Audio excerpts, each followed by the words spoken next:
पतुं हवामहे कविं कवीनामुपमश्रवस्तमं ज्येष्ठराजं ब्रह्मणस्पत आनः शृण्वन्नोतिभिः श्रीदशादनम् ॐ श्रीमहागणाधिपतये नमः। ॐ वृषभं शर्षणीनां विश्वरूपमदाभ्यं बृहस्पतिं वरेण्यं ॐ तद्विष्णोः परमं पदं सदा पश्यन्ति सूरयः दिवि चक्षुराततम् ॐ ऐं ह्रीं श्रीं क्लीं ह्सौः जगत्प्रसूत्यै नमः। ॐ श्रीं ह्रीं ज्योतिर्ब्राह्माय नमः। Can everybody say after me Hare Ram Krishna 3 times? Om Hare Rama Krishna, Hare Rama Krishna, Hare Rama Krishna.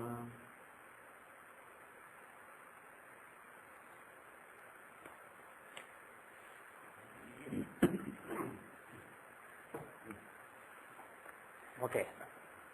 We are doing Sudarshan Chakra for those who forgot because it's been a week.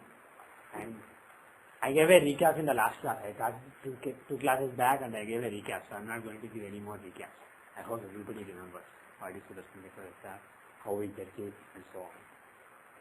Let us just see some more examples and I will then talk about how to use the Ashtaka along with Sudarshan Chakra.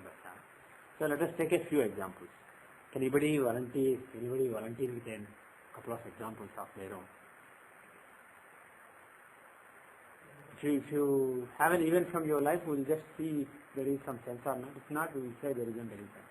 That's what we will do. So when I say example, it's not something that you already looked at and you are happy about it. If you just want to see something, you'll see it. Okay. Do I have your data? Okay. Can you give me the data? November 1979.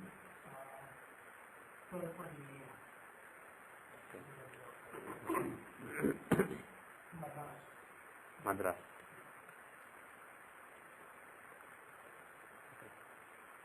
Name Prasad.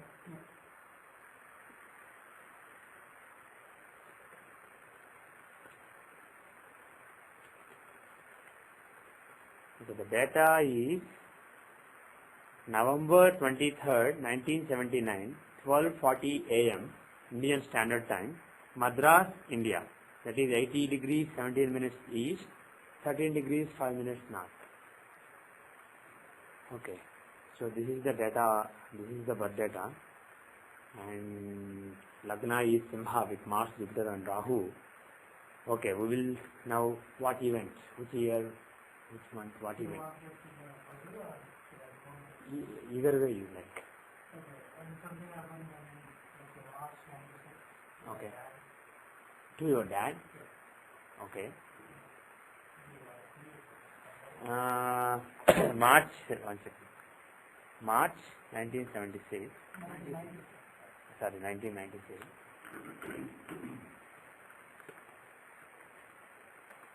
Because if it's a puzzle, first we will see other techniques instead of solving it with most primitive attack.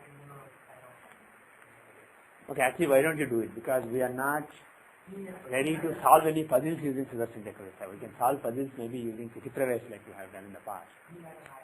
Okay, so father had an accident in March 1996.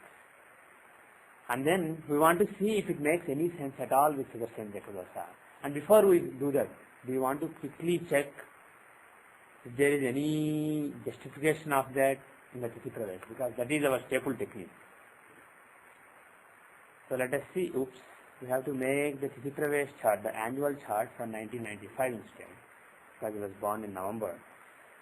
So if you make 1995 Tikipravesh chart, the new year starts on November 25, 1995 at 1:29:07 p.m. So let us see if there is any chance of. Pardon me? I haven't considered Rashi Navasar. They came by default. Yeah. Do we want to go to D6? Yeah, that's the question. Which chart should we see? Who thinks D6 and who thinks D12? Seshu obviously thinks D6. Anybody else who thinks that D6 should be seen? No, I think 16. D? 16. Oh, you said 16. No, I said 6, but he said 16. Okay, Kiran says D16. Seshu says D6. There is lot of progress now. Lot of things are being thrown in, so that's good. Who thinks D16 is the chart to see? D16, of course, was vehicular structure. Yeah. But it's not mentioned vehicle. Okay. So his dad, was it a vehicular accident? Okay. So it is a vehicular accident. So should we see it in D16? That belongs to the individual. I think it is. Right. If something happened that impacted his vehicular happiness, then it's seen in his D16. If he had an accident, or at the time he was driving, or he was in the car, or because of father's accident, he could not drive a car for the next, let's say, 1 month because car went to garage for repair, because his father took his car and he had an accident. Something like that, which impacts his happiness from vehicle, then you can see it from D16. And also D6, you said D6. Anybody agrees with D6? Okay. Do you want to rethink now? First, we think he will use the pointer that his father. That's why. Oh, that is right. Okay. So you missed that point. Okay. Second thing is considering that we got a D12. Okay, very good. So now there is no confusion. Everybody agrees that D12 is the chart to see father and what happens to father. Okay. But I have a question. Assuming not being this, but even if we see the other way, earlier the reason I said D6 is because D6 also shows you the suffering. Suffering could come from an accident or from something else. So Yeah. that also could be a pointer. Absolutely. Actually, what you said is right. Actually, Gemini gives some rules to see D6, to see the diseases and suffering of various relatives, father, mother, wife, children, to see all the suffering that they go through, all the problems and obstacles that they go through. He says how to use D6 for various relatives. So absolutely D6 is relevant. So I wasn't dismissing you. When I said anybody agrees with you, everybody thought everybody is ready to jump into this stupid foray or something. People thought like that. But I wasn't trying to dismiss it. I wanted to see if anybody else. Yeah. If you know your reasoning, if you are confident, you should just say it. Yes, D6 can also be used because all said and done, when his father had an accident, of course it would have a big impact on him, on how he perceives, how he thinks. It will have an impact on his life for the next several days or weeks or months or years, depending on what kind of accident. So of course it would show up in your D6, your D30, etc. also. But it would more directly be seen in D12. Seeing it in D6 is more indirect. So that requires more expertise. So we will not go there now. But I will just mention that it is a relevant point. Whatever you brought up is a very relevant point. You can see sufferings of various people from your own Rasi chart as well as your own D6 chart. Because that has an impact on that gives some suffering also. You basically share their suffering. So that way you also have a suffering because of them. And that should be visible in D6. Anyway, going to D12 now. Is there any chance of an accident in March 1996? Let's forget the horror now. Just see the Jyothishya chart. The leeway we have is around roughly 4 minutes, both the sides. So let's say that time is accurate within 4 hours. So something that happened to father. How do you see father in this Jyothishya? In this D12 chart, Lagna is Capricorn. Yes? Okay. Okay. So where do you see father? It was Jupiter Dasha. Is there any chance of accident to father? Yes. How? Because Jupiter is occupying the 8th house in blood. Yeah? How do you see father here? 9th house.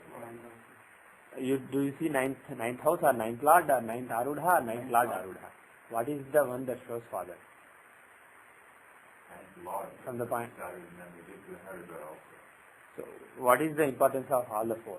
It is relevant. It is applicable here.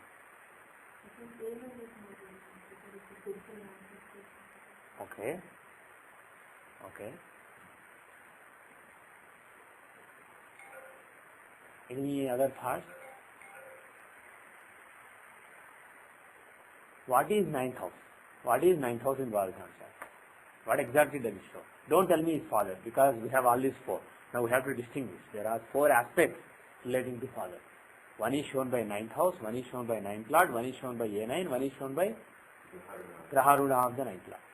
So what is the meaning of ninth house? The ninth house is supposed to be the ambient, it's satisfying, but the animated energy within that again is the Graharudha. Yeah. Forget Arudha now. Animated energy in that is Graha. And the inanimate circumstances is house. And just house or lord are intangible. The intangible truth. And both the Arudhas, in both the cases, Arudha is the tangible. Now, when you say his father had an accident, are we talking about an inanimate entity or an animate entity? Tangible, something happened. And is he a tangible animate entity or intangible animate entity, his father? Is he tangible or intangible? I mean, we may not have felt him, but he will tell us that he is tangible. So, he is tangible. So now apart from that, so does it say that ninth lord Graharudha is the most important thing? To see father? What happens to father?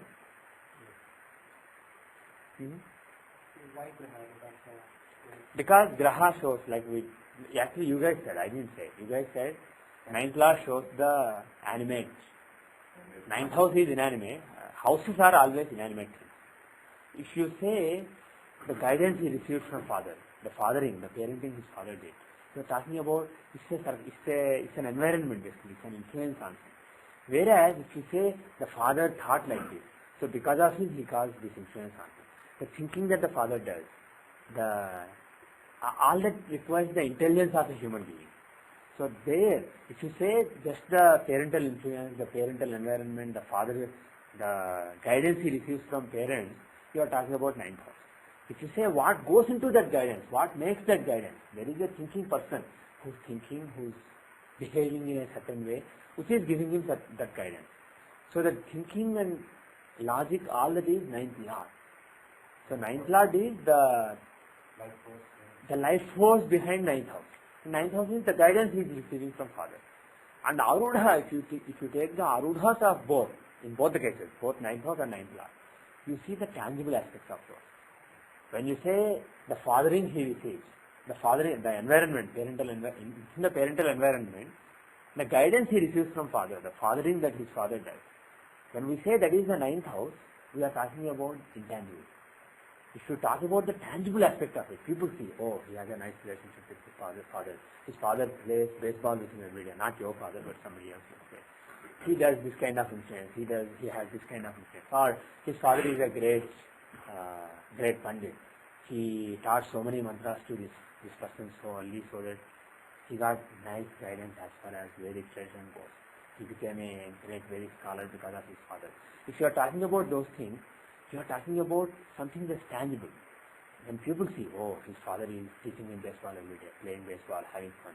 His father is taking him for fishing every weekend. They have a nice bonding. So all these things are our perceptions. And these are the manifestations. This is how the guidance that the father gives you manifests in such a way that the whole world sees. So how the whole world sees the fathering that you are getting, the influence of father, the guidance of father in your life, how the whole world sees it, how it is manifesting in such a way that the whole world can see from the Arudha of the ninth lord. See, the thing is, when we use the right definitions, sometimes things may not make sense. That is because there is something else that we don't know fully. But if you want to just use the right one so that you have a nice explanation in this case, that is no way to learn. If we keep learning in a step, sometimes things may not make sense. But eventually they will. And make sure that you understand the meaning of these four concepts and use them appropriately. And I mentioned in the last class, for those of you who don't remember or who didn't come for the last class, we have a Sri Jagannath Center conference workshop, FJC workshop in Boston, Greater Boston, Maynard, the same place where we had a workshop last year. And at that workshop, Rao Nemani, Raghunath Rao Nemani, Brendan Feely, Narayan, and I will be teaching. We will be teaching 4 different topics. It's Saturday and Sunday, October 15 and 16. Those of you who haven't sent me a mail yet, send me a mail, and I sent you information about the workshop. And if any of you can actually help us with various arrangements like making coffee, keeping the coffee ready, etc., those chores, if any of you are willing to help us with some volunteer work, that will be great. And it is on October 15 and 16, so mark your calendar. Yes. You want to send us email to do what kind of volunteering you want to do or something, or how does want to work? Or offline you can talk about it. Yeah, we will offline talk about it. We don't really need all people helping. If you come and listen, that is good help. I may just need 1 or 2 people to take care of a few things. Yes, that's right. I think instead of everything you students will take care of and done the entire thing, you should do that. Okay. That's That's fine. That's fine. That's fine. Then organize with my wife. She talks to she and Sridham, they know the place and know all that. So you guys can take over. So I'm getting partial moksha. Moksha comes in steps. Okay. So where was it? Yeah. So Narayan will be teaching about this. He will be talking about the 4 elementary factors behind each, 4 elements of a house. So he will be, he talked about Narayan and he. That's actually a good nimitta. That shows he will have a long life. Yeah. If you talk about a particular person and he shows up exactly at that time, it shows that something good is going to happen to him and he will live for a long time. That's a common belief when it comes to nimitta. Nimitta and Sapna. So we were talking about your in the workshop, you are going to talk about house lot, that's it. So we just talked about that, and I was telling them that they can learn more when Narayan teaches in the workshop. So like I said, 9th house is the guidance that he receives from father, the fathering that he receives, and the arudha of that is what people perceive, what is tangibly manifesting. Like I said in the example, people may see, oh, his father plays baseball with him every day and they have that kind of relationship. Or maybe somebody's father takes him for a fishing trip every couple of weekends. So people think they have a nice bonding, father-son bonding. Or somebody else may be learning Vedas from his father. So all these things, people have an impression about the guidance you are receiving from father, the fathering that you are receiving based on things that they can see. And those things that they can see are seen from A9, the Arudha of the 9th house. Now when you go from houses to lords, you are basically going from inanimate to the animate. So there we are talking about not how the father is thinking. You are talking about the intelligence, the thinking, etc. that is going into that guidance, whatever guidance he is receiving from father. And if you take the Arudha of the 9th lord, then you are talking about how that guidance, how that intelligence behind the guidance is manifesting in a tangible way. So that is, when you talk about his father as a person, he is basically animate and he is tangible. He is a tangible manifestation of the guidance that he is receiving. So having gone through all this logic, is it 9th house or 9th lord or 9th house Arudha or 9th lord Arudha? Which is the most important thing to see his father as a person? So we'll see the 9th lord Arudha, and in the software, if you say choose a view, standard view in Graha Arudha. So we should look for L9, that shows father. So L9 is in Aries in this particular year. So from L9, if you look at planetary positions, is there a chance of accident during the year? Yeah, Jupiter is the 9th lord who is going into the 6th house. So is there a chance of an accident in the dasha of a planet who is in the 6th house? Yes, there is a chance. And overall also, see, just because Jupiter is in the 6th house, you can't say there will be an accident. It's after all Jupiter. If you know that there is an accident, Jupiter is certainly a candidate to give it because he is in the 6th house. And Mercury is the 6th lord. So Mercury may give it. Actually Mercury and Sun are together. So Sun may give that result instead of Mercury. So Sun dasha, Jupiter dasha, these are the possible dasha. But is there a chance of some suffering because there was an accident during the year? Lord. Jupiter gave it. Yeah. Jupiter gave it, but see the overall chart. How is this year for father? If you see the Lagna Lord is well placed Mars, but who is in Lagna? Ketu, 8th Lord is in Lagna. And the employer, 8th house is optimal. Yeah, 8th house has Shani. Shani shows some problem, some pila during the year. And Ketu is in Lagna. So Ketu shows something sudden. So when 8th Lord Ketu goes into Lagna, some sudden sharp is possible, which harms him bodily. Is possible. So when you see that, when you see something like that, 8th Lord Ketu in Lagna, or 8th Lord Rahu in Lagna, or something like that, when you see in a year's physical chart, you should tell him to be careful. You should tell that his father, there may be some mishap to his father. And the dasha, of course, could have been Ketu's dasha, except that Ketu doesn't have a dasha, but it just happened to be Jupiter dasha, but there is certainly a possibility of Jupiter harming father. Okay, now, we just wanted to use the Citraverse chart to see if it generally makes sense or not.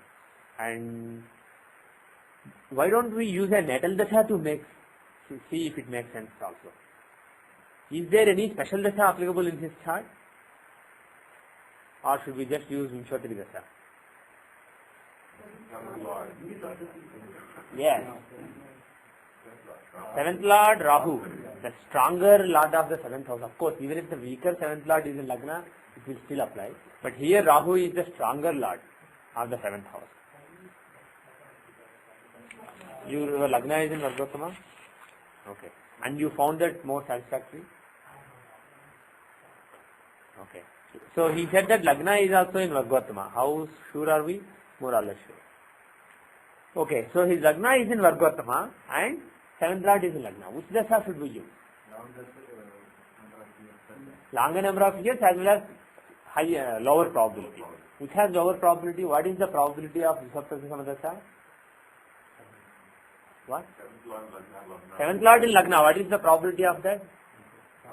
1 in 4. Yes. Lagna Lord in 7th. What is the probability of it? Again 1 in 4. So what is the combined, either this or that probability? 1 over 12 plus 1 over 12 minus 1 over 12 times 1 over 12. That's the probability.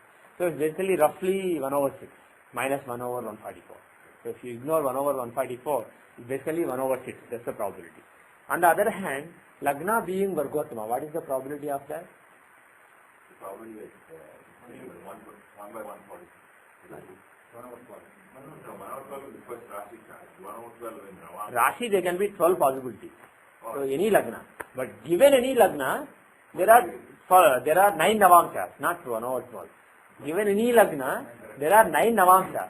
Out of them, 1 will be Vargottama. Are there Vargottama signs in every Rashi? Yes. In every Rashi, you have 1 Navamsa that gives Vargottama out of the 9 possible. So, the probability is 1 over 12, 1 over 9. just 1 over 9. Yeah. If you do the math, you will realize that it's exactly 1 over 9. It's at random, if you take 9 million charts, 1 million charts will have Vargottama Lagna in any sign. If you say Vargottama Lagna in Aries Lagna, then it is 1 over 12 times 1 over 9. But if you include any Rashi, then it's basically Rashi is a don't care. So take any Rashi, the probability out of the 9 possible Navamsas, 1 gives Vargottama. So it's 1 over 9. So 1 over 6 and 1 over 9, which is higher? 1 over 6 is higher, 1 over 9 is lower. So Shatabdika Dasha is more rare. And also it is more number of years, 100 years. And moreover, apart from all these, you should look at the strength of the planets who are forming that condition also. Sometimes you may see that Shashti Hayani Dasha is applicable, at the same time Rishabdika Samadasha may be applicable. Let's say somebody has Simha Lagna with Sun in it. And let's say Shani is also there. And let's say Sun is with Jupiter. Just like in this chart, let's say instead of Rahu it was Shani and instead of Mars it was Sun. So, maybe, yeah, he has it. But Shani is not in Simha. Anyway, so let's say 7th Lord Shani is in Simha Lagna along with Sun and Jupiter for somebody. So the Rishabdika Samadasha is applicable, Shashti Hayani Dasha is applicable. If you look at the probability, etc., actually they are equally probable. But let's say there is a Dasha that is, there are 2 Dashas that are equally probable, and Shashti Hayani Dasha is, let's say, lower number of years than the other one. But still, if you see that the planets who are forming the condition are stronger in a dasha. For example, in this example I gave, Sun is in Lagna in his own sign. He is really strong. You are not talking about just Sun in Lagna, but you are talking about a very strong Sun in Simha. So that Sun will dominate his personality. So even if there is another dasha that is applicable, the Sun may dominate. When you say these conditions, these are just mathematical conditions that you see, is it possible or not. If this, then else this, like that. You can do like a computer and then just to execute the flow chart. But at the same time, being astrologers, you can also apply some intelligence. See what is the strength of the planet who's fulfilling that particular condition for a dasha. So if a particular dasha's condition is being fulfilled by a planet who is really dominant in the chart, if you want to use that chart. So here, Lagna is in Vargottama, and also Jupiter is in Lagna in Vargottama. So you have Simha Lagna with Jupiter in it, and Simha Navamsa with Jupiter in it. So the Vargottama Lagna is really strengthened by the presence of Jupiter in it. So even if Rahu is there in Lagna, he is in an enemy's house. He is not really happy there. And, pardon me? Yeah. But of course, actually he likes Simha. When he is in Simha, Sun is in, Rahu is in Simha, he is supposed to give great Raja Yoga. Especially if it is enemy's house, but still it's a royal house. This is like a thug who goes to a king's palace. King may hate him, but still he feels so good. Yes, I'm finally in a big palace. He's so excited about it. So that is kind of like that. Especially there is a dictum that if Rahu is in Lagnam in either Virgo or Leo, he will give Rajyam. Of course, he won't necessarily give a kingdom. But basically what it means is it's materially good. Rahu is excited to be there. He is not welcome there, but still he is excited to be there. So, pardon me? It's more Trikona, perhaps. But these two are specially mentioned. Janma Simho Rajadata and also Janma Kanya Rajadata. If you read Rahu's Ashtotar Hipanam Stotram, the 108 names of Rahu, you will find these two dictums there. You can learn a little bit of astrology by learning the 108 names of planets. So it's a good idea to memorize them or at least read them and understand the meaning. There are some good insights there. Anyway, coming back to the chart, so Rahu is not a bad planet at all, but he is being hammered by Mars and Jupiter. If he was alone with Mars or Jupiter, he would have taken them to the top. But they are together now. It is like a priest and his chief of army. They are together. So there is Sattva as well as Tamas. Both the gunas are joining hands there. And yes. Specific starting question on this. Is that applicable when Rahu is transiting through Leo or Virgo is entering applicable that is weak around him? Maybe, I'm not sure. That is possible. I'm not really fully sure. But that's a good thought. Very good. Think along those lines. So, Rahu is not really that strong here. Whereas Lagna in Vargottama, with Jupiter also in Vargottama, it is extremely strong. So we conclude that the condition of Shatabdika Dasha is much stronger. And of course, based on probability analysis as well as the number of years, that criterion, all criteria are pointing to Shatabdika Dasha being applicable. So let us use Shatabdika Dasha. And as per Shatabdika Dasha, oh my God, he had a 30-year Dasha. Not usually, always, in Shatabdika. So it is like saying Saturn Dasha is usually 19 years in Shatabdika Dasha. Still going on. Ever since he was born, Shani is basically running as per Shatabdika Dasha. But next he will run Sun Dasha. Sorry? Yeah. Okay. Now, during this Dasha, you said 96 March. So, Shani, Mercury, Sun. Saturn, Mercury, Sun. Is there a chance of accident to father based on Shatabdika Dasha?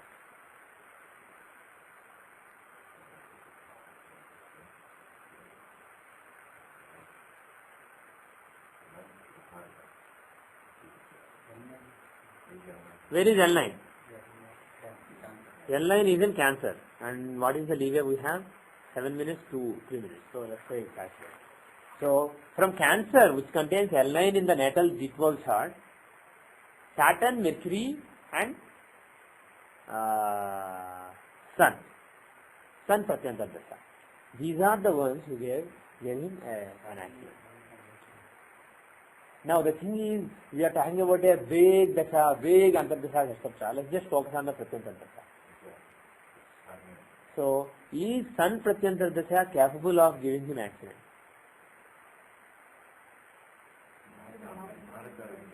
Sun is the second lord in the 7th house. That's the most important point. We will come to that, but second lord in the 7th house is a Maraka. Good. Okay. Now, why accident? Accident is shown by 6th and 8th houses. Why? Why accident? Why did Sun give accident? Anybody? Anybody? He is with the 6th lord. Whose results will Sun give?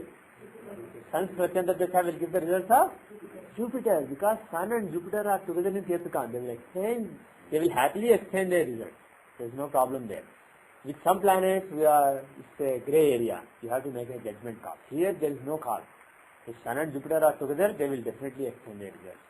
So, Sun will give the results of Jupiter. Is Jupiter Dasha capable of giving an accident? Yeah. Now, do you see, in the Citipravesh chart, we saw that Jupiter was in the 6th house, from L9, and Jupiter Dasha gave the accident. Normally, you won't expect Jupiter to be a disastrous planet. If Jupiter is in the 6th house, it's not necessary that the person will get accident. Even if Ketu is in Lagna, like we saw, 8th lord Ketu going into Lagna, all those show some mishap, some problem.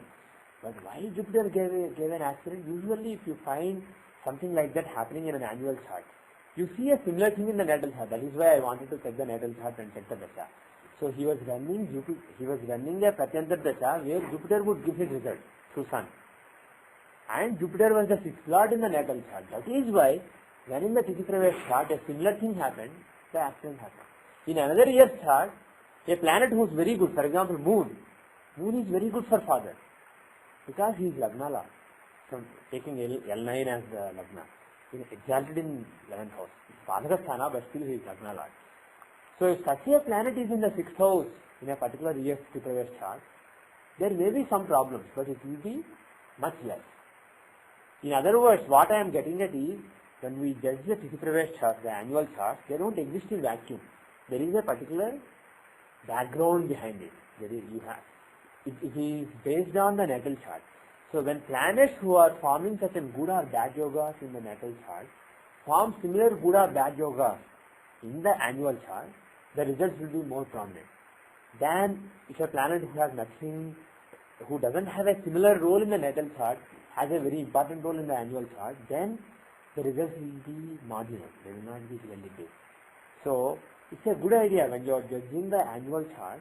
It's a good idea to go back to the natal chart and see. Suppose somebody has Sarpa Yoga, let us say, in the natal chart. And let us say a particular year's annual chart also has Sarpa Yoga. You will see that during that year there will be terrible problem.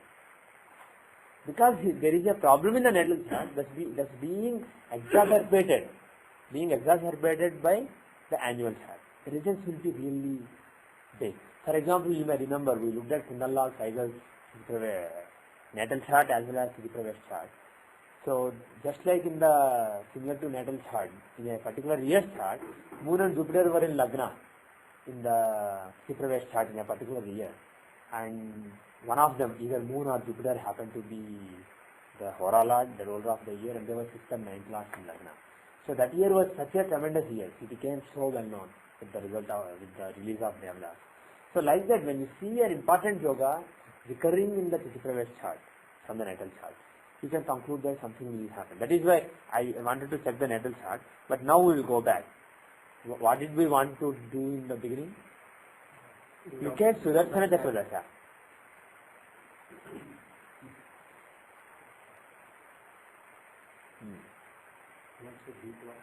Yeah. Let's see the Sudarshana Chakra Dasha of Dwadashamsa, D12. Right? Now, 96 March. So the Dasha running was Gemini, Virgo, Taurus.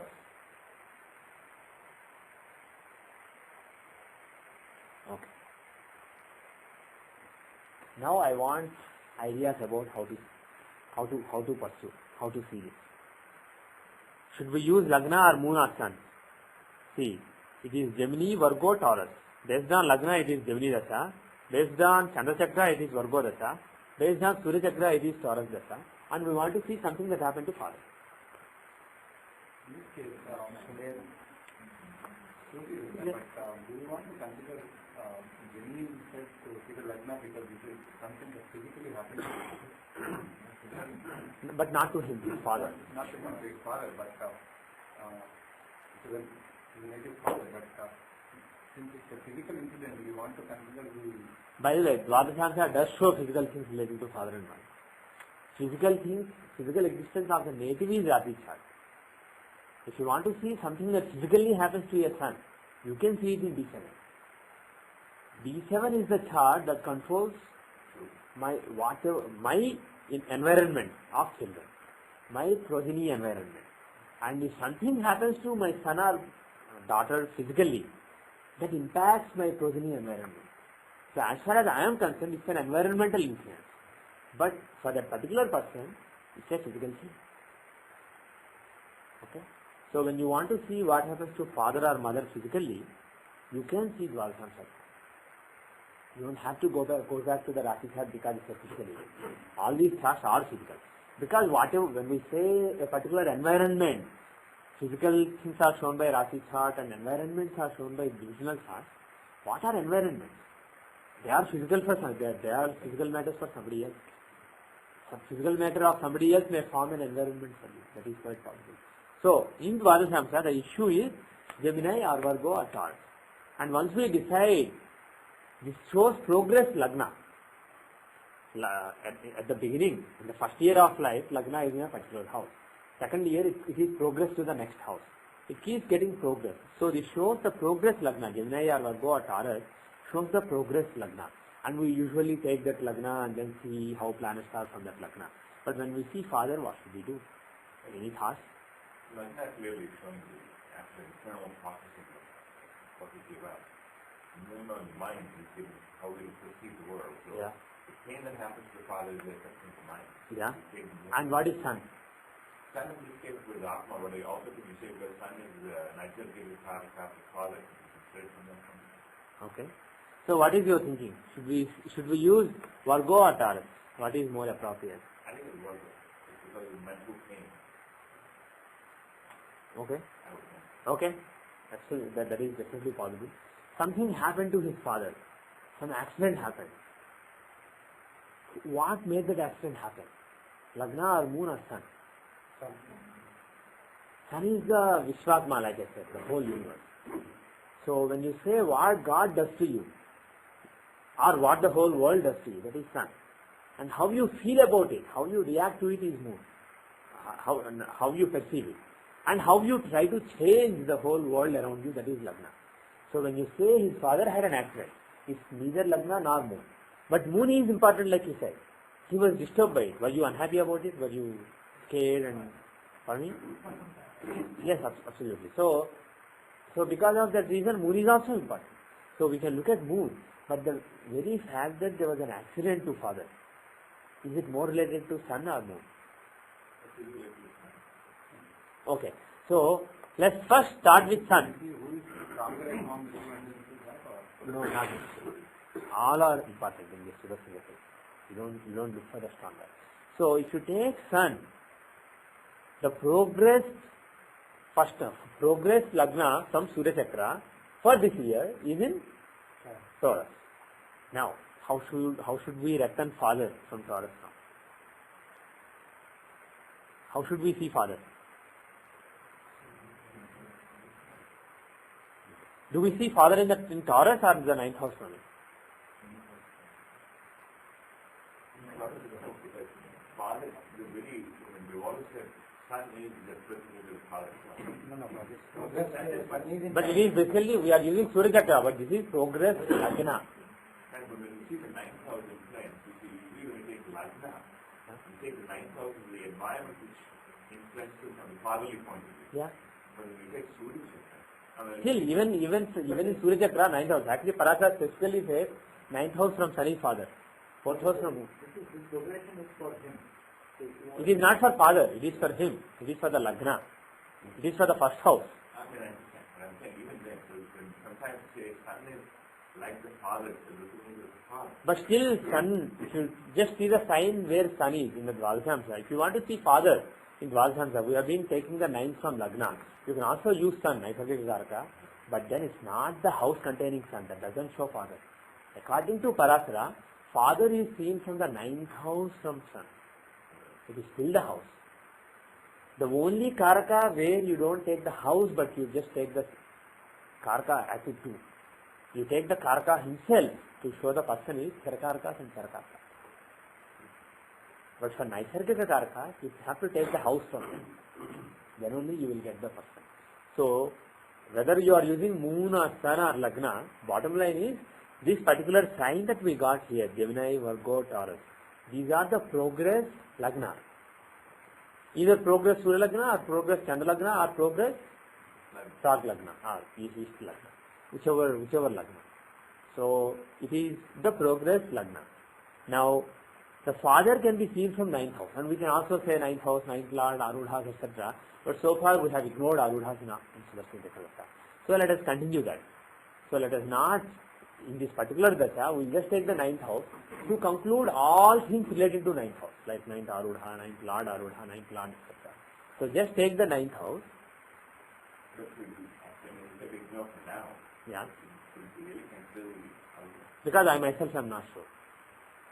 When we use these dashas, we usually just take the house and then see from it. I haven't really experimented with the other approach that much to confidently tell you, do this. But this gives reasonable results. And when something happens to father, something also happens to the guidance he receives from father. And after all, you are using a dasha. And to expect very clear bifurcation between all the, or not by quadrifurcation or whatever you call it, clear distinction between all the 4 elements, even in a dasha, may be difficult. And also, this is the dasha of based on houses. There may be other variations based on other factors, other elements. We are not, so instead of basically shooting in the dark, we can just take what is natural and what makes sense. This is not really a natal chart, this is a dasha based on houses. So, it makes sense just to take the houses, etc. So, we will take the 9th house from Taurus. So, take Capricorn as Lagna to see what is possible, what the world does to father, what God does to father during this year. As far as Dvadashamsa Sudarshan Chakra is concerned, is there a chance of an accident to father this year? Is there a chance? For me? Do you want to what? Oh, count the thing? Let's forget it. Because the whole year may be good. Just one month may be terrible because of accident. So let's not count the planets. See, is there a chance of an accident during this year or not? That's all I want to know. Clearly, Lagna, 6th lord in Lagna. Only 6th lord? 8th lord also is Lagna. Yeah. So the 6th lord and the 8th lord are together in Lagna. Is that good? Definitely not good. It's definitely not good. If the 6th lord and 8th lord are in Lagna, that shows some mishap that happens to him. Pardon me? How can you say hospitalization from 6th lord and 8th lord in Lagna? See, how do you see hospitalization? How do you see hospitalization? What is the house? Yeah, 12th house. See, what are the influences on the 12th house? Who are in the 12th house? The 4th lord, the 5th lord, Venus and Mars are in the 12th house. If there is a strong 12th house, there is a chance of hospitalization. So you see the 12th house to judge that. Just by the fact that 6th lord and 8th lord are in Lagna, all you can say is there will be some sudden, unexpected happenings during the year. Some sudden setback, some sudden mishap. That is all you can say. The 6th and 8th lord are in Lagna. And he should be careful. And we saw a similar thing in the Chitra Vesha. And we saw that particular Pratyanta Dasha running in Shatabdi Dasha. So all these are basically warning signs. So you should, these are warning signs that you should take care. Yes. Because money involved, does it mean that it happens to the board?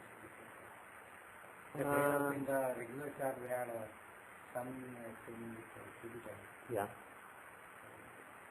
It is possible to say it, but it's a little dicey basically. If it is directly to the native, you can be very confident. But if you are talking about some relatives, it's very dicey. It's not 100% accurate. Because maybe, for me? Okay, that's good, yeah. Because Sun is not involved only here, but even in the natal chart. Because natal chart is more important. From the Sudarshan Chakra you can't say it. But what I am saying is, you can't, it doesn't work 100%. So you can try it, but be careful. Because we don't know, we don't know the event. Yeah. We know that something might happen, but what could have been happened, relatively we don't know. It could be accident, it could be something else. Yeah. Unfortunately, we don't have any technique that tells us exactly what will happen. You can get a sense of what kind of things are possible, good or bad. There may be an accident, or there may be some enemies basically conspiring against him, and because planets are Sun and Mercury, so there may be some political enemies who are putting him down. So many possibilities can be given. Even after doing analysis using different techniques, still there are like tens of possibilities, tens of combinations that are possible. You can't narrow down, this must have happened. Like that you can't really narrow down. For that, you just need your intelligence, basically, your intuition. And even if somebody may not know all these techniques, all they may know is Rashi chart, not even Navam chart, just Rashi chart. And then just Vinchotri Dasha, Mahadasha, Antardasha, that's it. And then they may be able to tell you exactly what will happen. There are people like this. They are using their intuition. And by using tens of techniques, are we not using intuition? Of course we are. If we don't use intuition, we can't make good predictions. Sometimes there isn't much intuition to use. You see with physical chart, they ask when did I get married, and you see the physical chart, there are strong indications in a year. It's an objective question. So you say, yes, this year you got married. Things like that, probably you can make some predictions without any intuition. But there are places where the same combination can mean several things. And there are 80% cases where you do use your intuition. So keep that in mind. By learning more and more Shastra, we are not making intuition irrelevant. We are making it less and less important. We are relying more and more on Shastra and less and less on intuition. But always there is a role of intuition, a vital role. If intuition is wrong, you are wrong, irrespective of how much Shastra you know. That is the bottom line. And now, before I proceed further on Sudarshan Chakra to give Ashtavarga and other things, I want to address something that Srinivas asked a few weeks back. But next class when I wanted to talk about it, he wasn't there, so I did not talk about it. A month or month and a half back, he asked me, what are the things that we can do to make good predictions, to improve the intuition? What are the things that we can do? Because when you learn Shastra, you learn the science, that is good. But at the same time, it is encouraging if you make good predictions. If you make predictions and they come right, and people come and tell you, oh, your prediction was right, thank you. You feel good about it. And eventually that ego may have to be shed, but in the beginning you need that ego to learn the subject more. Because if you are ready to get moksha, you don't need anything, you don't need knowledge. All the astrology, even various mantras, you don't need them. They are all actually obstacles in the path when you reach that level. But until you reach that level, certain amount of ego is probably necessary. So, and also bottom line is, learning the Shastra is, bottom line of that is to help people. And if you can make good predictions because you have good intuition, you can help people. So, apart from ego, there is another reason for having that. So, with that good intention, he asked me, the thing is, I don't really know any specific, any thumb rule or any mantra or any procedure that gives you intuition. But he asked me, what do you do from your point of view? Just tell me what you do so that I can learn. That's what he asked me a few weeks back. So what I can tell you is, that if you want Vagbala, if you want good intuition, and if you want to be useful to the society, useful to whoever comes to you, the most important thing is sincerity. If somebody is really sincere, irrespective of how many pujas you do, how many mantras you do, etc., if you are really sincere, if you desire to help somebody with your heart, God will help the person that you want to help. So most important thing is develop sincerity. And if you want to prove something to somebody, if you want to prove that, oh, somebody says, oh, SJC people, they all learn complicated things, unnecessary things, these are nonsense. You want to prove to that person that no, all these are important. Not only Jyothishya, Jyothishya is important, I'll prove it to you. If you approach things from that egoistic point of view, where you want to convince somebody, you want to prove your metal, etc., that is usually a recipe for disaster. In the short run, it may work for you. But in the long run, when God is happy with you, and he thinks that you are ready to be taught a lesson, he will teach you a big lesson if you have that attitude. And it's not really good. That attitude is not good if you want to get good Vampala. So the most important thing is, try to shed ego. It is very difficult, but don't approach it from the point of view of ego. Don't approach it from the point of view of, I am a good astrologer, let me show off. And have sincerity. If somebody comes to you, you may or may not have time to help everybody, but if you decide this person will get my help, if you decide to help somebody, do it just sincerely. Your only desire should be that whatever needs to be told to that person, whatever God wants to tell that person, oh God, please use me in that process. If you sincerely pray to God, using whatever mantra that you are comfortable with, and if you sincerely try to help somebody, your predictions will not go wrong. Of course, if you want to make a prediction on Vedic astrology about an election and impress people, it's your luck. God may or may not want to help you. And if God really likes you, He will not help you. He will make all your show-off predictions go wrong. Whereas predictions, what I found, at least in my practice, is when I sincerely wanted to help somebody, whatever I told them came true. So that is one very important thing. The sincerity and honesty should be there. And also be honest. If somebody comes to you, you don't have to tell them that you are a great astrologer. He may have heard that you are a great astrologer, but limit it basically. Humility and sincerity are the most important things. And apart from these, certain niyamas if you follow, whether for intuition and Vagbala or other spiritual progress, because they all go hand in hand. So for those, you need to follow certain niyamas. And what are those niyamas? It is not for me to decide. It is for you and your spiritual guru to decide. But everybody should have some yama and niyama, some principles. And usually these principles are, the standard principles that are taught by several gurus are, stay away from meat, stay away from alcohol, stay away from smoking and other such negative habits. And eat sattvic food, try to eat sattvic food, not very rajasic or tamasic food. Because you are what you eat.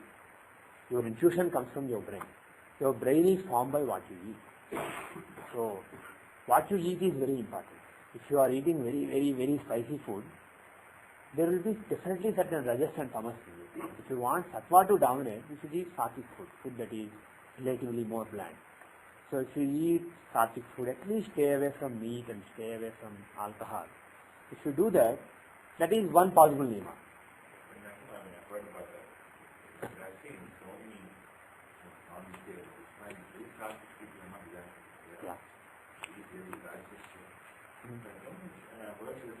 First of all, I don't know if you judge their sattva, their guna properly. Sattva doesn't mean that is not sattva. Internal nature, how do you know? You don't even know your internal nature. Probably you know only half of your internal nature. You can't judge the internal nature of other person. Somebody may, when you read Vedic astrology Yahoo group, you may read somebody's mail, he may come across as a very arrogant person, very headstrong person. For all you know, he may be a very sattvic person. You can never judge the real guna of a person from the behavior, external behavior.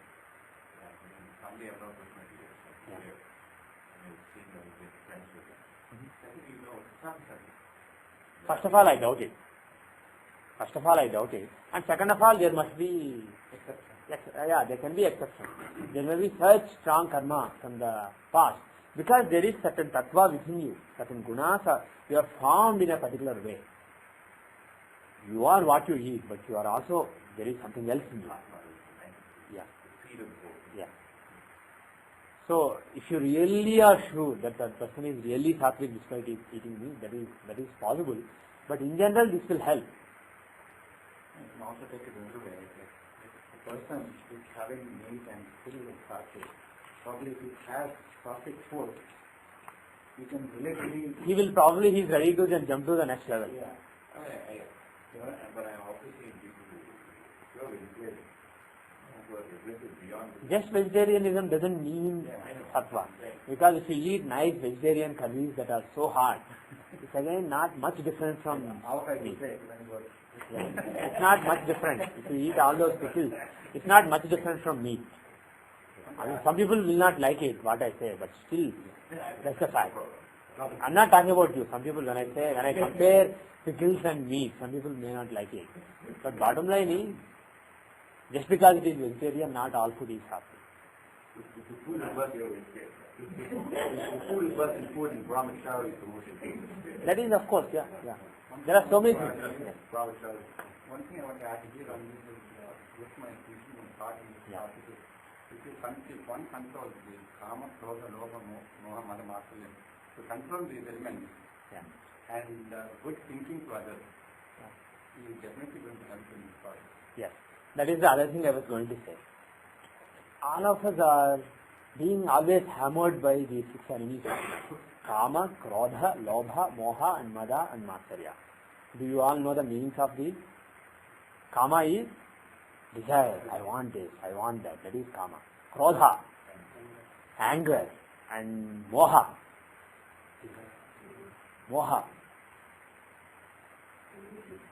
Delusion. Moha is delusion. You are an astrologer. Kiran came to me and showed his horoscope. I help him. Next day, let's say a big politician came and showed his horoscope. I feel good. Yes, that politician came. I am now a big astrologer. That is Moha. That is delusion. So thinking this is good, this is bad, this is great, this is all these levels, having various expectations and associating various levels of existence with other material things. So all these are delusion. This is Moha. Kama, Krodha, Lobha. And Lobha we forgot. What is Lobha? Greed. Not wanting to share with others, wanting everything for yourself, selfishness and greed. That is Lobha. Moha is delusion. Basically pursuing the unreal. Not realizing what is real and what is unreal, and pursuing the unreal is Moha. We are always drawn towards the unreal. That is the charm of unreal. Something that is real, we are not drawn towards it. Something that is so unreal, because outwardly appearance it looks so great, so we are drawn towards it. That is Moha. Kama, Krodha, Lobha, Moha, Mada. What is Mada? Mada. Not exactly arrogance. Mada. What did you say? Arrogance. Not exactly, but arrogance. Mada, the correct translation is wantonness. When you desire something, going to any extremes to get it. Not caring for anything. The wantonness is Mada. And finally, Matsarya. What is Matsarya? Jealousy. When somebody is being praised, you feel, oh, but what about me? That is jealousy. And these are, if you overcome them at the level of Kriya, action, that's not good enough. You have to overcome them at the Mano Vakaya level. Not only physically what you do, not only what you speak, you may not physically do something, but you may say something. When somebody, for example, somebody comes and starts praying me an astrologer. Oh, he's really great. He must take a great prediction. Then I start saying, actually, I also made the same prediction. Then, basically my walk is showing the jealousy. But I may not show it in my walk, but I may feel that I'm not so good. I may just have that instinct for a millisecond, and then I may realize, well, forget it. Still that is bad. So when I say overcoming the 6 enemies, I'm talking not at the level of actions and speech, at the level of mind, at the level of instincts that control your mind. You have to overcome them at the level of instincts. Of course, that is not easy. That is not done in one life also. That is done over several lives, overcoming these attributes. Because if you overcome these attributes, you are almost ready for moksha. All other steps in moksha very quickly happen to you. Overcoming these 6 tributes is the main thing of human existence. But the thing is, what I want to say is, if you try, if you don't try, it will never happen. Just because it will take 10 lives. If you don't try, start now. It is basically being postponed to another 10 lives. Whereas if you start now, at least maybe after 10 lives it will happen. Or who knows, maybe you already made a lot of progress in the last 9 lives. Maybe this is the 10th life. Maybe you will get moksha in another month. So my point is, try to overcome those. And the way to overcome them is, when you do something like that, when you show your jealousy or when you show your greed, analyze it. Find faults with yourself, because always our indriyas, our senses, are focused towards the world. They want to experience the world. That is how normal person's indriyas are focused, outwardly focused. We want to analyze what this person is doing, what that person is doing, what is happening here, what is happening there, why is it happening this way, what is his motivation. We are always analyzing other people. Whereas somebody who is spiritually advanced, all his indriyas will be focused inside. He doesn't care about the external world. He cares about himself. Because of course, inside the whole world is there anyway. So if you focus your indriyas inside and start analyzing yourself instead of analyzing others, if you think of, oh, Seshu said this, what did he mean by that? Why did he say that? What was his motivation? If you get that instinct, just curb it immediately. It's none of my business. Why am I thinking like this? What is my motivation? Why am I thinking like this today? If you start analyzing your actions, you will find that even actions that may seem noble, that make you proud, have certain negative motivation behind them. If you start analyzing your own actions and your own motivations, you will understand what are these enemies that I am talking about. And then if you try to curb them, at least analyzing them and recognizing them is the first step. If you try to analyze your own faults, your own weaknesses, why you did that particular thing, somebody was talking about something and you had to mention something like, obviously there was a motivation because why you mentioned it. If you analyze that motivation, why did I do this? Well, I wanted to show off so much. Yes, immediately you will know, I should try to not do it in future. And you may make those pledges several times. You will still break them. But the thing is, if you keep analyzing and making pledges, making determinations, I will not do this, I will not do this. If you keep doing it, eventually you will overcome the certitude. It's not really a big deal. It can eventually happen.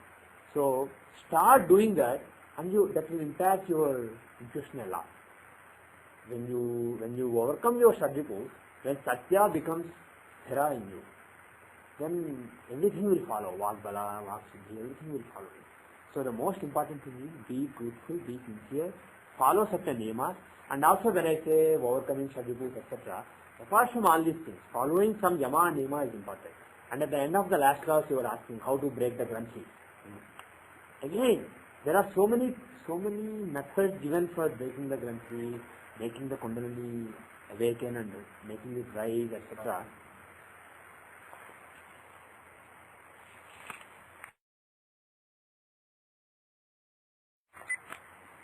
So, there are, let me just finish this thought, there are so many methods like Hatha Yoga, Bhakti Yoga, so many yogas are there, Jnana Yoga, by which you can open your granthi, open the Vishnu granthi, Rudra granthi, Brahma granthi, etc.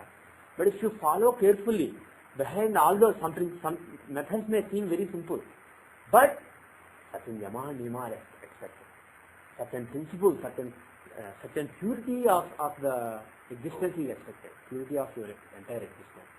So, bottom line is, whatever path you follow, the most important thing is sincerity, and the most important thing is humility, and the most important thing is the desire to overcome sadhipus, and follow certain principles, like get up every day in the morning, every day do certain puja. Maybe some of you may want to do Gayatri Mantram 108 times, or 216 times, and some of you may want to do it just 21 times, or maybe 3 times. Have some principles. Somebody may like Lakshmi and read Lakshmi Aštotram every Friday.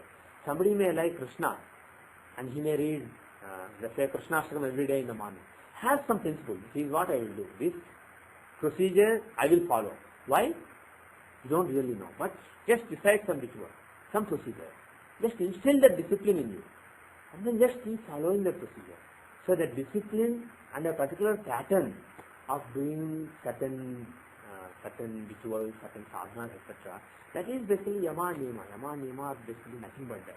There can be various levels, but if you start, you can make progress. So have some principles, have some daily habits, good habits. Try to eat sattvic food. Try to have good thoughts. When you have a bad thought, try to analyze it and try to make sure that you at least understand that it's a bad thought. If you keep following these principles, the Satyabala inside you will become stronger and you can make better predictions.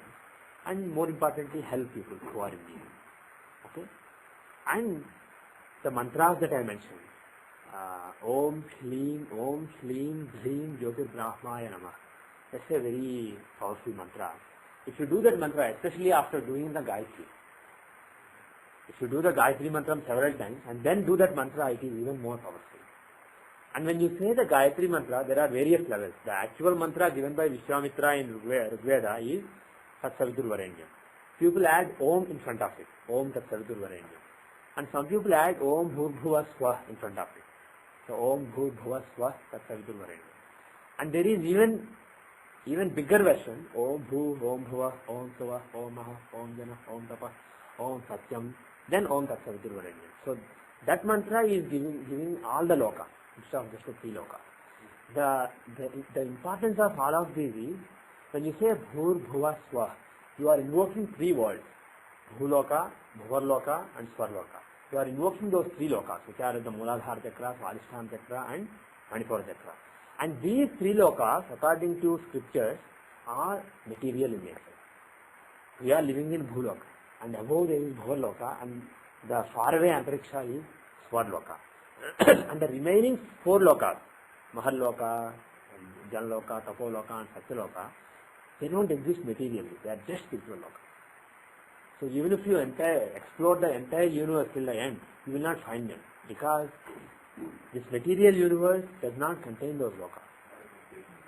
Yeah, they don't have a manifestation, they are only spiritual lokas.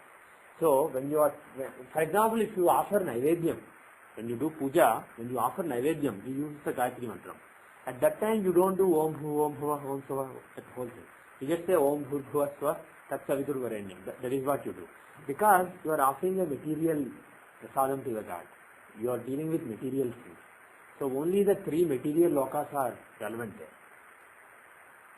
Above those lokas, food is basically not needed. Material things are not needed. They are strictly spiritual lokas. But if you want to progress spiritually, if you are doing spiritual sadhana, more than Om Bhu Bhuva Swa, Om Bhu, Om Bhuva, Om, saying all the seven lokas, invoking various devatas and various beings that reside in all the seven lokas, is more auspicious. So if you do the Gayatri mantra with Om Bhu, Om Bhuva, Om Sava, Om Maha, that whole thing, if you do the Gayatri mantra several times like that, and then if you read Om Shleem Dhreem Jyotir Brahmaya Namah, then that mantra will work even better then. So try to do that. Try to read the Gayatri mantra a few times and read the other mantra a few times. Try to make it a daily habit. If you can't do it 108 times every day, do it 11 times, do it 21 times, do it 3 times. Any number of times is good enough. It's better than 0. So that mantra can help you understand the Brahma, understand the Jyotir Brahma, and that will make your astrological knowledge sharper. Okay? So these are the few little things that I can think of. And you can learn from other people who have other insights. Yes. No question? Yes, yeah.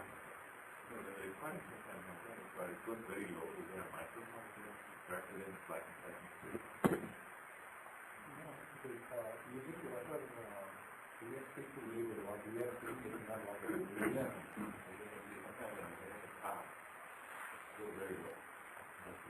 Earlier he used to have a microphone. Yeah, that got spoiled. Yeah. Okay. We will try a few things to make it better, if there are any alternatives. Okay. Now, before we end today's class, let me talk about Ashtakavarga, the use of Ashtakavarga along with Sudarshan Chakra. And here, the point here is, we don't really have any clear guidance from Parasara on this. All he said is, use the Ashtakavarga and Sudarshan Chakra Dasha, you can make daily predictions very well. That's all he said. He did not say how to use it, etc. And these are basically my thoughts, whatever I am going to present. Just like the other things, but those are relatively more clear in Parashara. Whereas whatever I am going to speak of now is relatively less clear in what Parashara taught. It's basically more of interpretation rather than what Parashara explicitly said.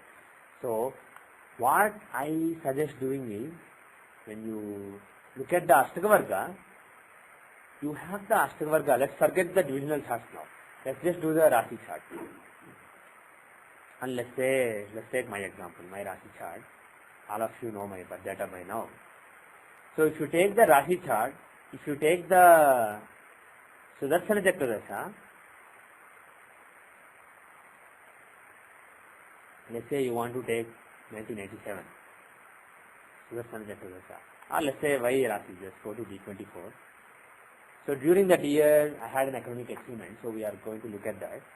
So if you look at the D24 Sudarshana Chakradasha for 1987-88,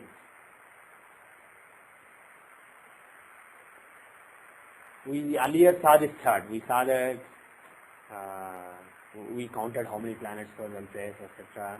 We did all that analysis earlier. But apart from it, we can now use Ashtaka-varga to see how various planets are, how various houses and planets are placed. And the way I suggest is, use the Ashtaka-varga of the natal chart. In the natal chart, certain positions are auspicious for certain planets and certain positions are inauspicious. So use the Ashtaka-varga of the natal chart when judging the Mahadasha. And when judging the Antardasha, use the Ashtaka-varga of the Mahadasha Pravesh chart. When you are using Pratyantardasha, use the Ashtaka-varga of the Antardasha Pravesh chakra. So we get the natal chart that controls the whole life. Then we get a year chart. The chart that you see right here is the annual Dasha Pravesh chakra. So that chart will control how that year will be. And there is another chart which controls how that particular month will be. So what you do is, you look at the Ashtaka-varga of the natal chart to judge how that year will be. You use the Ashtaka-varga of the year chart to judge how the month will be, and so on. Go on the level up to 2 seconds, 2 minutes. So that is how you can use the Ashtaka-varga. Because when Parashara taught Ashtaka-varga, he gave auspicious positions for Lagna and various planets with respect to Lagna and various planets. From Sun, so-and-so position is good for Sun, and so-and-so position is bad for Sun. Why did he say that? Unless you are looking at some other time, because Sun would be in the same house. If Sun is in Capricorn, why do you care about whether Pisces is good for Sun or not, whether Aquarius is good for Sun or not? He is in Capricorn. So obviously he is talking about correlating the natal chart with some other time. And people usually interpret that to say that you judge the transits. How transits at a particular time are. But Parashara explicitly said that Ashtaka-varga can be used with Sudarshana Chakradasha. So obviously he is talking about correlating the natal chart with the Dasha Pravesh chakra. Because he said Sudarshana Chakradasha is judged based on the Varshadi chakra. He said Varshado. At the beginning of the Varsha, at the beginning of the year, how the planets are. Based on it, judge the Dasha.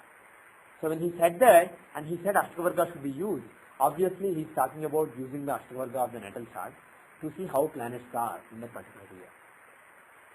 So that is my reading. But the thing with Ashtaka-varga is, there are still a couple of reasons. There are still a couple of controversies when it comes to a couple of Ashtaka-vargas, Moon, Venus, etc. Certain positions, with respect to certain positions, Varaha Mihra and Parashara gave different teachings. There is a contradiction between the teachings of Parashara and Varaha Mihra. And lot of people today follow Varaha Mihra, not Parashara. Even great Dr. B.V. Raman, he followed Varaha Mihra's table instead of Parashara's table. And my take is, if you look at Varaha Mihra's text, he just said, so-and-so house is for Sun, from Sun, for Sun, so-and-so house are good. For Sun, from Moon, so-and-so house are good. Like that he just gave the names of the houses. For example, if he said Sukha, Sukhasthanam is one of the good houses. If that got corrupted from Sukha to Sutta, it sounds the same basically. In terms of meter, in terms of metrical constraints, everything is the same. You just replace Sukha with Sutta, everything will sound the same. And somebody may have corrupted it, and the corruption may have been carried on for hundreds of years. And now you think instead of Instead of Sukha, it becomes Sukha. You think that instead of 4th house, it is 5th house. Sukha means 4th house and Sukha means 5th house. So, corruption is possible. So like that, the way Varahmihira taught this knowledge, lot of corruption is possible. But if you see how Parashara taught, it's actually more intelligent. The sage who doesn't waste words, who is very, very specific with his words, he was very detailed when he taught Ashtavarga. He said, from this planet, sun is auspicious in so many houses and inauspicious in so many houses. He gave the counts of houses that are auspicious and inauspicious. And then he laid out the houses that are auspicious. He also laid out the houses that are inauspicious. As if you couldn't infer. If you say which houses are good, obviously you know which houses are bad. So he covered both, and also he gave the count of good houses and count of bad houses at the beginning. As if you couldn't infer those counts. He gave 2 lists. One list is enough. He gave one list, he gave another list, he counted them, he gave this count, he counted them, he gave this count. So that is how he taught the knowledge.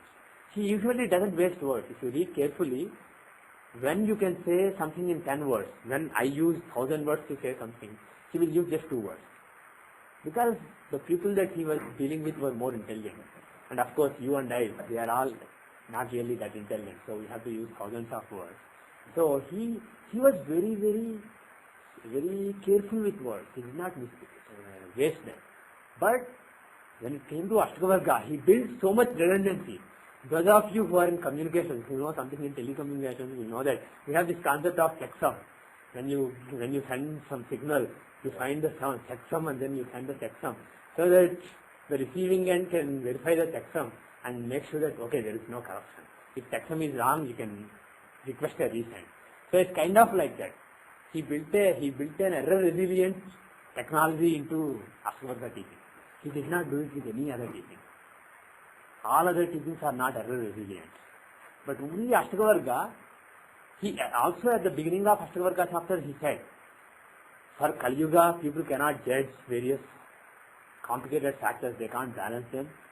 Just using thumb rules and Ashtavarga, they can make decent predictions. He said that, and as if to protect this important knowledge of Kali Yuga from the corruptions of Kali Yuga, he built this redundancy, the 4-way redundancy in the plus list, the minus list, the count of the plus list and the count of the minus list. So that is the thing. So in my humble judgment, with all that error resilience built into Parashara speaking, I expect that to be more corruption free. Still there can be corruption. Somebody can go in 4 places in a consistent way, so that Chandasi is not broken in all the 4 places, and the wrong meaning that he had in mind came. Of course, if somebody did it, he was really intellectually very advanced. And if such a person wants us to go in the wrong way, we will happily go in the wrong way. So you can look at it that way. But my point of view is, Parashara's teachings are more likely to be accurate than Varahmihira's teachings. As a matter of fact, Varahmihira may have known the same knowledge, he may have known the correct knowledge, but his book may have been corrupted.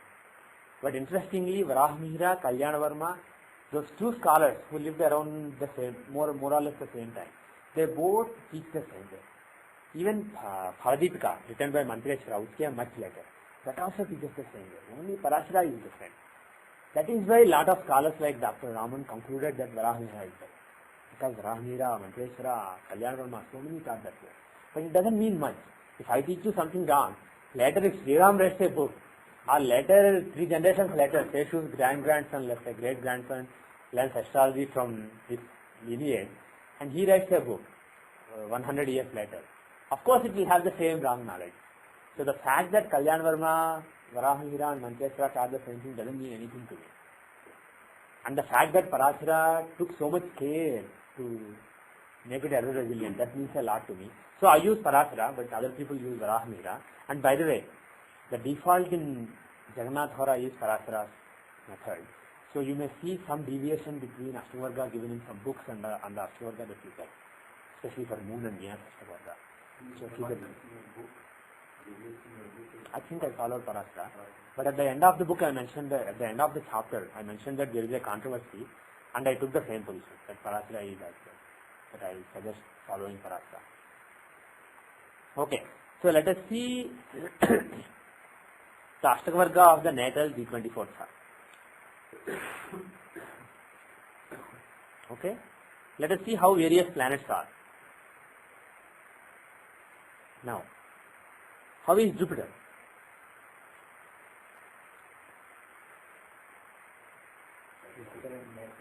Look at the Jupiter's natal D24 Ashtakavarga.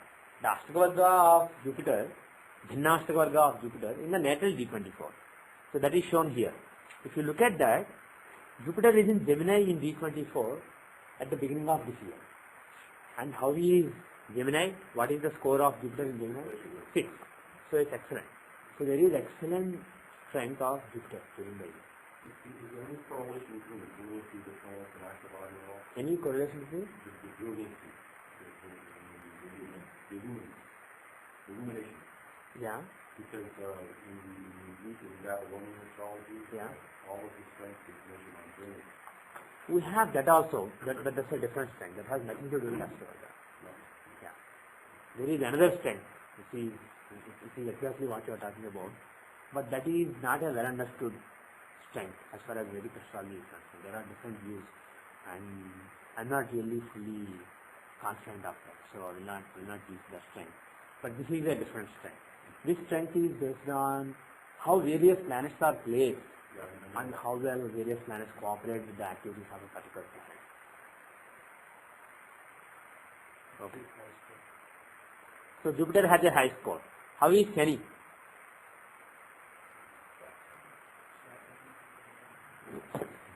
How is Saturn? Saturn is an Aries in the D24, and in the natal D24, Bhinnashtavarga of Saturn, Aries has a score of 3. Yeah, it's not great, but it's quite good for Saturn. Because Saturn Ashtavarga overall score is very small. You don't find lot of 6s and 7s like you find for benefit plans. Wherever he is not happy. Jupiter is happy in more places. Mercury is happy in lot of places. But Saturn is usually not happy. Yeah, exactly. So you can see here, there are several 3s, some 2s, and very few 4s and 5s. No 6 or 7. But overall, Saturn is not really strong. He is okay. He is average. In general, 3 is, what is average score? 4. 4 is average score. 5, 6, 7, 8 are good. 3, 2, 1, 0 are below average. But for Saturn, Mars, those planets, you may consider 3 to be acceptable. That is kind of like average. If you take instead of global average, if you just take average for that particular person. If you take, for example, whole mass, if you take the MKS average, it may be certain number. But if you take in a particular community, particular ethnicity, ethnic group or some group, it may be so significantly different. It's kind of like that.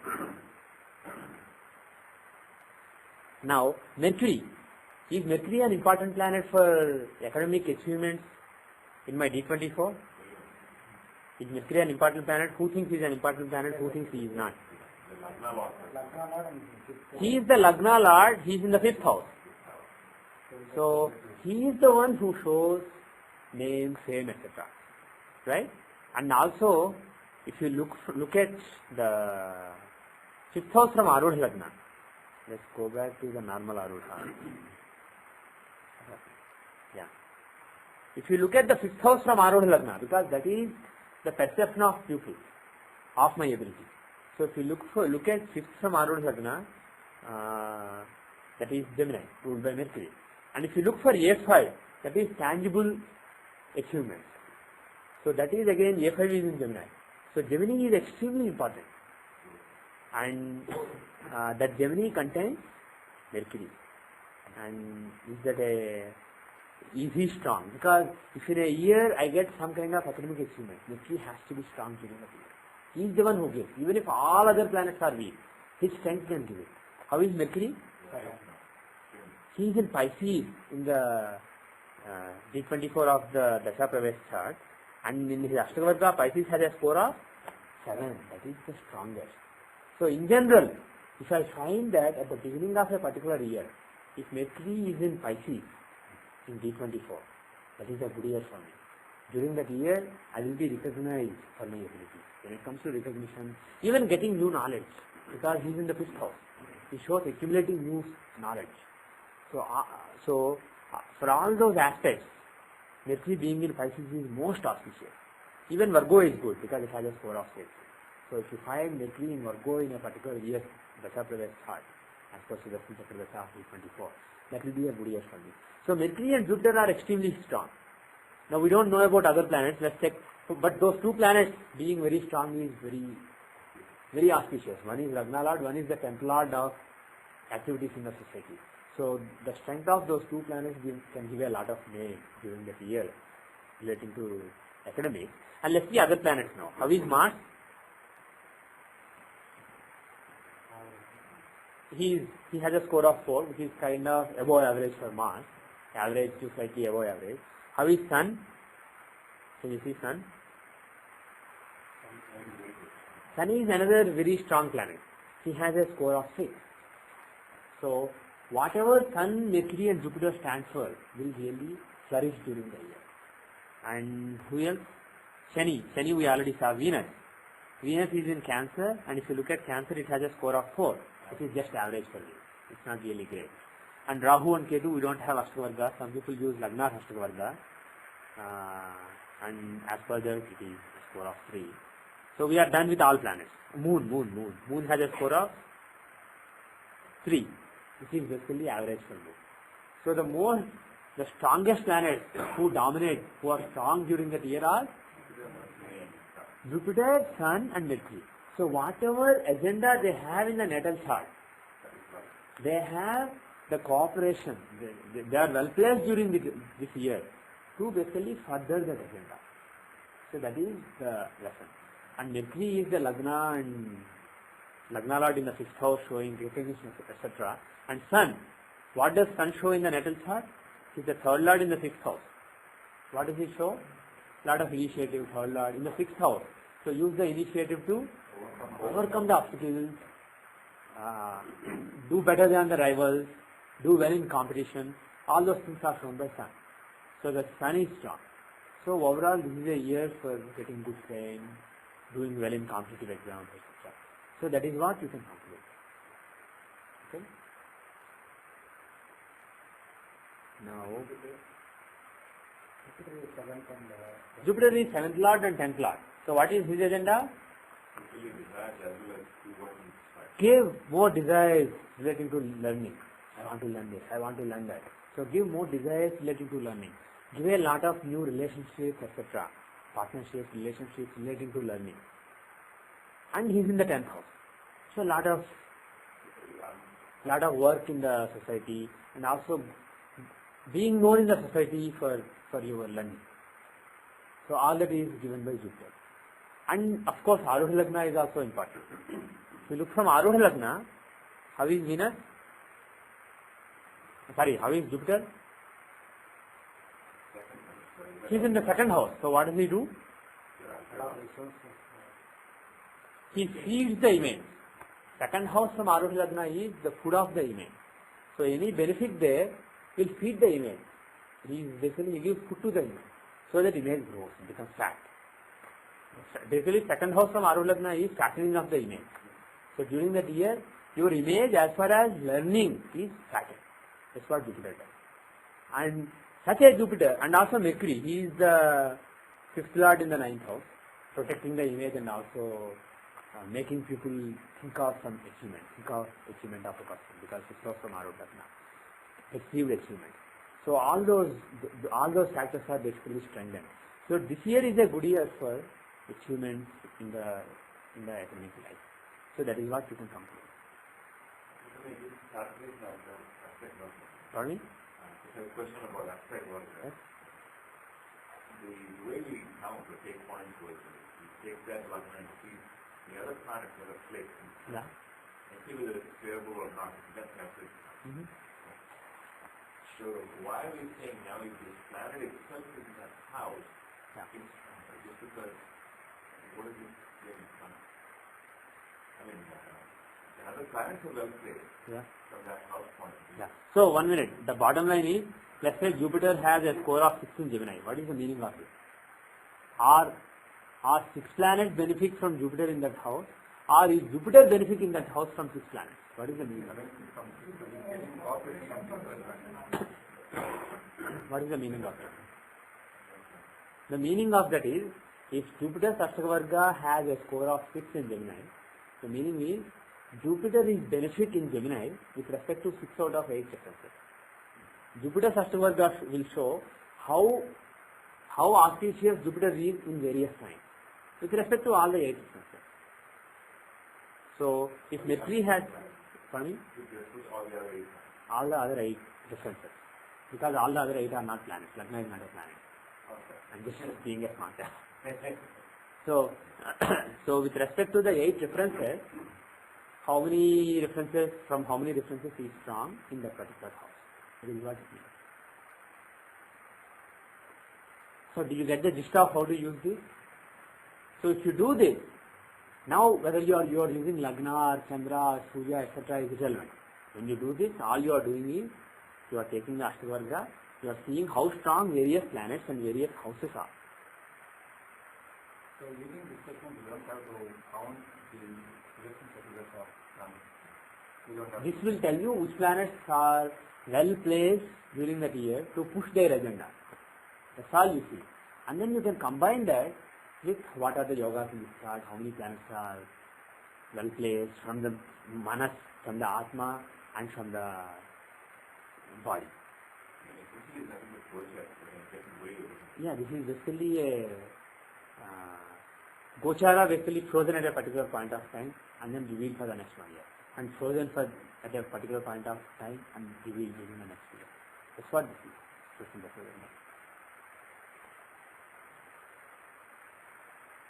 Okay? Now, let us see Sarvashtaka Varga. So, you can also look at Sarvashtaka Varga to see the strengths of various houses. For example, let us take the Surya Lagna, the progress Surya Lagna. The progress Surya Lagna is in, during that year, Surya Lagna is what the world does to me. The progress Surya Lagna is in Aries, right? So, from Aries, which houses are strong and which houses are weak? You can see that in the Ashtaka. This Sarvashtaka Varga is a combination of all the Ashtaka Varga. Any house that is strong, that has a high score here, is a strong house. So you can see which sign has how much score and correlate those signs with houses here in the annual chart, in the Sudarshan Chakra, Pravesh Chakra, and then see which houses will dominate during that year. What is the house that dominates? From Surya Lagna. The strongest house is 5th house. And what does 5th house stand for? Abilities, recognition of abilities, etc. From Aries. And what is the other strong house? Strongest house? 3rd house. It has a score of 34. 3rd house will show a lot of determination. So what are the things that will dominate during this year from the point of view of what world does to me?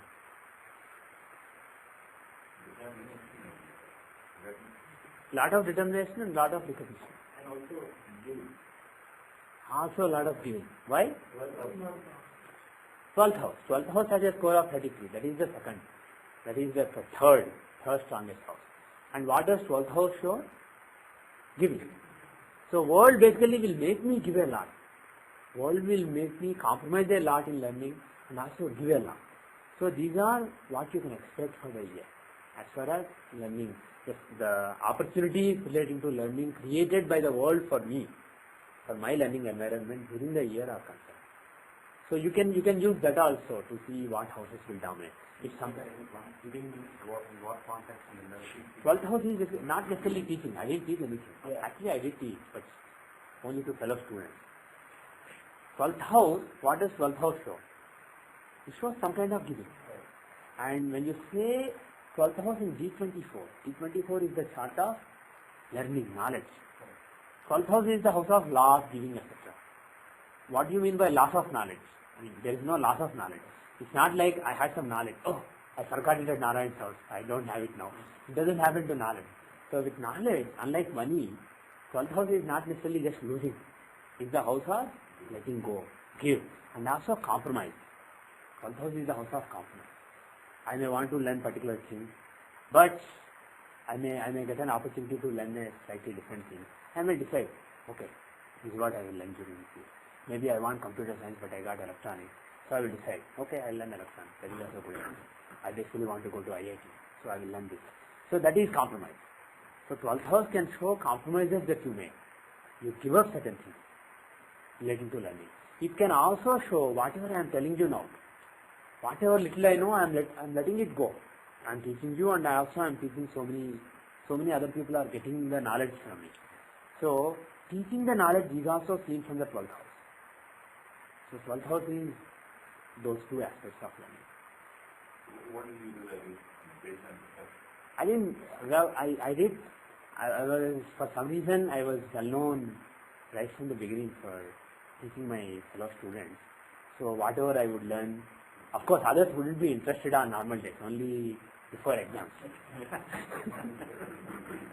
Before the exams, Very popular. yeah, people would take my notes, and also some people would come to my room, and then I would just recapitulate everything, just summarize all the things. And of course, these are all brilliant people, so they don't have to learn for the whole month. the brilliant people who don't study them, they ever come to the Yeah, some people basically, some close friends, they used to come to me. So, and I used to love teaching from childhood. Even when I was like in 3rd class or 4th class, I used to teach my brother and sister. Whatever they were going to learn 2 years later or 4 years later, I used to teach them. So I used to like teaching and sharing things, sharing knowledge with people from young age. So that is one thing. And also when it came to branch, I did not really know a lot, but I knew that computer science was number one. I didn't know if I wanted to do it, but that is basically number one. So if I get a big rank, I will take that. But I got a smaller rank. I missed it in Madras, so I had to go for electrical and electronics engineering. So I did electronics instead of computers. So that can also be shown by the compromise. So there was some compromise made. So that is what the 12th house was. How do you see your interest in teaching in your student class? Is it because of the teaching in that house? Okay. So anything we should do from detail, Yeah, good point. good for your profession. Good for your profession, not only that, Yeah. the karma. Okay. So when you say interest in teaching, is teaching something relating to knowledge or something relating to karma, action in the society? It's both. It's neither. It's a mixture of both. So as far as the chart of learning is concerned, it is basically the karma in that chart. And as far as the chart of karma is concerned, basically it is seen from the houses that show knowledge, etc. If the houses that show knowledge in the D10 chart, and the houses that show karma in the D24 chart have some correlation, then you can conclude that that planet will basically result in a blend of the two charts. So let us see my D10 and D24. If you want to see why I am interested in teaching, etc., look at D10 and D24. In D24, which shows my knowledge environment, if you look at that chart and see the 10th house is the karma, the work that I do. So this is work relating to learning environment, knowledge environment. So that is governed by Jupiter. Jupiter is in own house. So Jupiter will show what kind of work I do in the society relating to learning. Now go to the chart that shows my work. Sorry. Okay. So if you go to the D10 chart, Dashamsha, in the Dashamsha chart, how is the same Jupiter who governs the 10th house in the D24? How is he in D10? In the chart that shows my actual work, my career and my karma. He is the 4th lord who goes to the 5th house. What would he show? 4th lord in the 5th house. What does 4th house show? Now learning etc. is shown by 4th house. If the lord is in 5th house, what does he show? 5th house is ability, scholarship, etc. So as far as my work is concerned, Jupiter is the planet who shows some kind of learning, some kind of scholarship, some kind of ability. So there are certain Jupiterian abilities and Jupiterian knowledge that come to the fore in my work, in the work that I do in the society. And as far as my learning is concerned, there is such a Jupiterian karma for me. So there is, the same planet is governing both. So because of that link, you can conclude that I will do some Jupiterian work relating to knowledge in the society. Jupiter is teacher. So there will be some teaching of some knowledge. So like this, you can, when you see that a particular topic, a particular thing can be seen from two different dimensional charts, you can combine them. You can find one house in one chart and another house in the other, and then see the common influence there. And then certain things will come out. There is a link between these two charts very clearly. So there is something that I do relating to learning, which is Jupiter. And why is there a strong desire relating to this knowledge? Jupiter is retrograde. When a planet is retrograde, he shows strong desire from various lives. He shows something that's deep rooted in the person. And that planet bringing a particular strong link between two charts, the 4th house in D10 and the 10th house in D24. The reverse basically.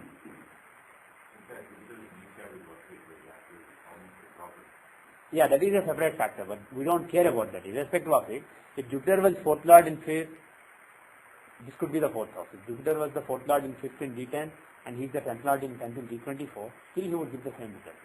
A strong desire. He would give some Jupiterian karma relating to learning in the society, and also he would give a strong desire of being Vakri. Here the fact that he is Vakri means that his debilitated placement in my D10 is not really enough. He gives results as if he was exalted in the 5th house. So Jupiter exalted in the 5th house along with Ketu. That is the result Jupiter will give. So when it comes to my karma, the work that I do in the society, the 5th house is basically being blessed by Jupiter and Ketu. So there will be some good karma that they will make me do. So that is what it is. Okay? But also the amount you give, I think it's all desired in the Yeah. the amount you give would depend upon the 12th house and the Yes. amount you give. Yes. Yes. The amount I teach, when you say what I am teaching, it's intangible. If you say I am teaching some Jyotish knowledge, etc., there is such an intangible aspect of it. But most things that people can perceive and can talk about are tangible. He is teaching a lot of knowledge, he is teaching good knowledge, he is teaching secret knowledge. All these are tangible. Some knowledge is secretive. Some knowledge is very traditional. Some knowledge is you just do A plus B equals C, A plus B whole square equals C square, so you come up with a formula and teach it. But some other knowledge is more secretive, more sacred. So all those things, all those tangible aspects of the knowledge start, you will see from Upada. So Upada in D24 is very important. If you want to see what a person gives, you get the Upada. And where should you see the Upada? If you are talking about somebody, what somebody is giving to the world in terms of knowledge. Which chart? D24 or D10?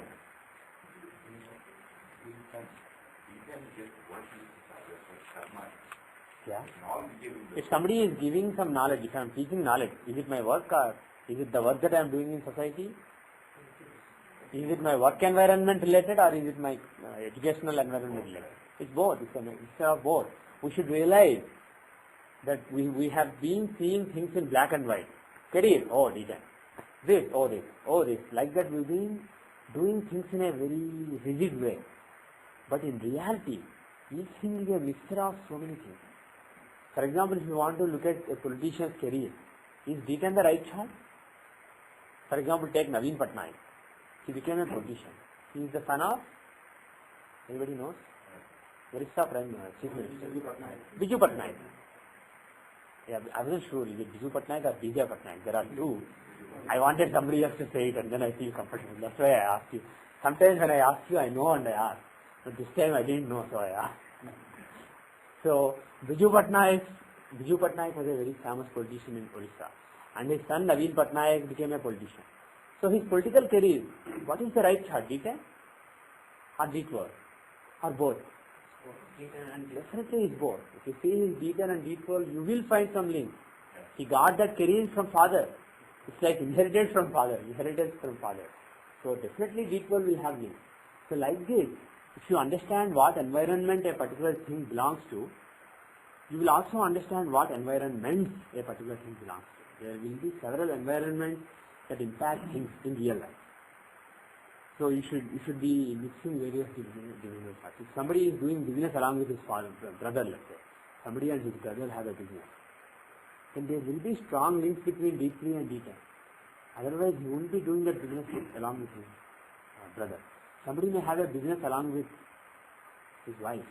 He and his wife may be business partners. Not just partners on paper, but they may together do a lot of work and grow a business. Both of them may be instrumental. Then it will be seen from Navamsa as well as Dashamsa, not just Dashamsa. So if you understand what each chart shows, several real life matters are a mixture of various divisional charts. Okay? For friends, what kind of friends? Like suppose a business partner, friends are business partners. Yeah. These are not people who came by birth, by God's design, at your birth. For example, D3, that shows brothers, siblings, brothers and sisters who God gave you by design. And father and mother, God gave you by design. They are seen in your D4. Children, God gave you by design. They are seen in D7. But friends, they just happen. They are not given in the same way siblings and parents are given. So there isn't a specific divisional chart for them. So they come through various environments. There are friends that you get through your educational environment. These are basically college friends. There are friends that you get through your professional environment. They are seen from your D10. There are friends that you get through your spiritual environment. You go to a particular satsang, you got a lot of friends there. They are seen from Simsha. So which is the house that shows friends? 11th is the friends. So if you want to see friends, look at the 11th house. But again, the friendship is from 11th house. The tangible aspect of the friendship, how the friendship is viewed by the world, that is seen from Arudha of 11th house. 11th Lord is the intelligence of your friends working towards your friendship. What is the thinking behind, what is the real thinking and intelligence behind this particular relationship that you have, this friendship you have. That is Lord of 11th house. And finally L11 or the Arudha of the Lord of 11th house. That is the actual, tangible, living friends, tangible thinking beings that are your friends. In various divisional charts. If you see D20 and look at L11 and what are the influences on it, you will see your friends at Satsang. If you see L11 at in D24, you will see your friends from class, college. Even this may be seen as D24. This is learning. So any friends you make here are from the L11 in D24. So that is how you can use houses, house lord, etc. differently. And for people, real people, try to use the Lord Arudha, the Lord of the house Arudha. Well, how 7th house is a relationship problem, because we should have some connection to the 11th house with friends. Not necessarily. 11th house, 7th house is the relationships and the partnerships you have. 11th house is friendship. So you define a relationship as a friendship. Not every relationship is a friendship. Friendship is basically more than a normal just relationship. So 11th house is people who are close to you, people who consider friends. Basically people who are close to your heart. Those are friends. Those are from the 11th house. All other people that you deal with, because you have to deal with them, because it's a process of pursuing your desire. Those relationships are from the 7th house. Okay? Now you may ask, then wife is she just a relationship, not a friend? I will not answer. I didn't. You want to know whether your friend will become your partner in a business or Yeah. there should be a relationship. If a friend becomes a business partner, there must be a link between 11 and 7. Similarly, if your wife becomes a partner, there must be a link between the 7th in Dashamsa, which is partner, and the 7th in Navamsa, which is wife. So you should look for those links. Then you can see, oh, his wife will be a business partner. Or suppose your wife becomes your enemy. She divorces you, becomes your enemy, puts you on your business, let's say. Then look at links between 7th house in Navamsa and 6th house in Dashamsa. Because she became your enemy. So like that you see links between various regional charts. Okay? Any other questions for today? And what I want you to do is, each of you take one example, your own chart, any one event. Apply Sudarshan Chakradasha, do all the things that we did so far. What are those things? One, from Lagna, from moon, sun, look at the house. Count the plus and minus scores. That is point number 1. Count the scores. And point number 2, after counting scores, do a general judgment, a subjective judgment of how are the various yogas, what are the possible results. And then see the event that you are looking at, see if it makes some sense or not. And what Surya Lagna shows, what Chandra Lagna shows, what normal Lagna shows. Do that. And finally look at the Ashtravarga of important planets. Ashtravarga as well as Sarvashtravarga. See which house is dominant. So take one event and use all these different principles and see what you find. And if you have any questions, we can take it up in the next class. And even if you don't have any questions, make sure that you do this exercise and write down whatever you find on a piece of paper. Or you can type it and print it, but there should be a tangible manifestation of your work on this. And then bring that tangible manifestation and like high school teacher. Pardon me? Yeah, you can send it to SSC Boston. Yes, everybody should send it to SSC Boston. Anybody who doesn't do the homework, they will be what? They won't be allowed into the next class. I will act like high school teachers in India now. What? Zero tolerance policy to not doing homework. So with that I will end for today.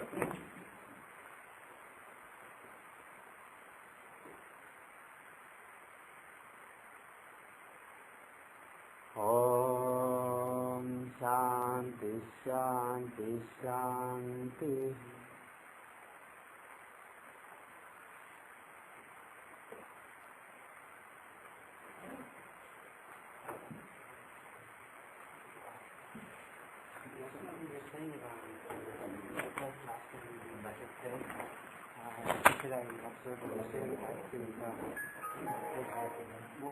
Most people for the year,